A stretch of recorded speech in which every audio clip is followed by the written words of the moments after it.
আমার নামে কিডন্যাপিং এবং অপহরণের যে মামলাটি দেওয়া হয়েছে এটি পুরোটাই মিথ্যা এবং ভুল বানোয়াট।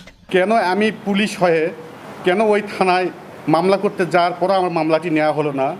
ইতিমধ্যে আপনারা দেখছেন যে আমার বাবা মোহাম্মদ রানা মাসুদ একজন পুলিশ কনস্টেবল। সে একজন পুলিশ কনস্টেবল হয়ে নিজের মেয়ের নামে মিথ্যা গুজব ছড়াচ্ছে।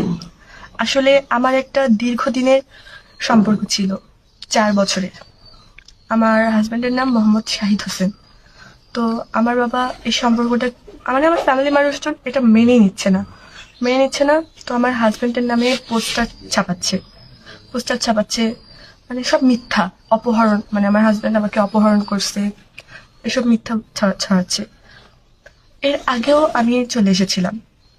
তারপর আমার শ্বশুর শাশুড়িকে মারধর করে, মানে আমাকে জোর করে আমার বাবা আমাকে এখান থেকে নিয়ে যায়, মানে আমার শ্বশুরবাড়ির লোকজনদের বাসা থেকে আমাকে নিয়ে যায়। আমি একজন বাবা হিসেবে সবচেয়ে খুশি। আমার নাবালিকা মেয়ে তাসনিয়া রানা তামান্না অপহৃত হওয়ার দীর্ঘ 1 মাস 23 দিন পর বগুড়া ডিবি তাকে উদ্ধার করেছে। আমার কলিজার টুকরা আজ আমার কোলে। পুলিশের ব্যর্থতা। আমার মেয়ে অপহরণের পর যদি আদমদিঘি থানার ওসি জনাব কামরুজ্জামান মিয়া মামলাটি তৎক্ষণাৎ গ্রহণ করতেন তাহলে আমার মেয়ে অনেক আগেই উদ্ধার হতো। কেন আমি পুলিশ হয়ে কেন ওই থানায় মামলা করতে যাওয়ার পরও আমার মামলাটি নেওয়া হলো না? কেন আমার কোর্টে মামলা করতে হলো? কেন কোর্টে এফআইআর পর মামলাটি রেকর্ড করা হলো? এটা আমার বোধগম্য নয়। জয়পুরহাট জেলার পাঁচবিবি থানার ওসি জনাব হাফিজ জাহান স্যার আমার মেয়েকে উদ্ধার করার পরও আমাকে ফেরত দেননি। উল্টো শর্ত দিয়েছিলেন অপহরণের মামলা করতে পারবেন না, না দাবি নামায় সই করতে হবে। ডিবির সফলতা ও কৃতজ্ঞতা। অথচ দেখেন বগুড়া ডিবির ইনচার্জ জনাব ইকবাল বাহার স্যার এবং এই মামলার আয়ু এসআই জনাব জাহাঙ্গীর স্যার আমাকে আশ্বাস দিয়েছিলেন আপনার মেয়েকে আমরা উদ্ধার করে দিব। তারা কঠোর পরিশ্রম করে আমার মেয়েকে আমার কোলে ফিরিয়ে দিয়েছেন। তাই বগুড়া ডিবির এই সাহসী অফিসারদের আমি স্যালুট জানাই। ওনারা প্রমাণ করেছেন পুলিশ চাইলে সব করতে পারে।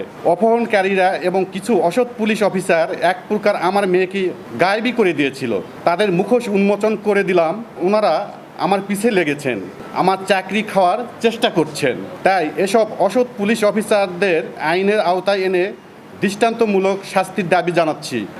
আপনারা সকলেই অবগত আছেন যে আমাদের বগুড়া জেলার আদমদিঘি থানায় কর্মরত কনস্টেবল মাসুদ রানা, তার মেয়ে তাসনিয়া তামান্না গত 1/5/2026 তারিখে সে শহীদুল ইসলাম নামে এক ছেলের প্রেমের সম্পর্কে তার সাথে চলে যায়। তার নামে অপহরণ মামলা হবে।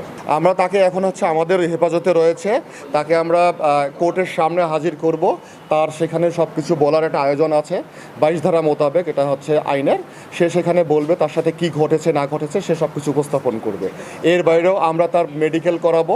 তার সাথে যদি কোনো প্রকার ধর্ষণ বা অন্য কোনো সমস্যা হয়ে থাকে সেগুলো আমরা মেডিকেল রিপোর্টের মাধ্যমে জানতে পারবো।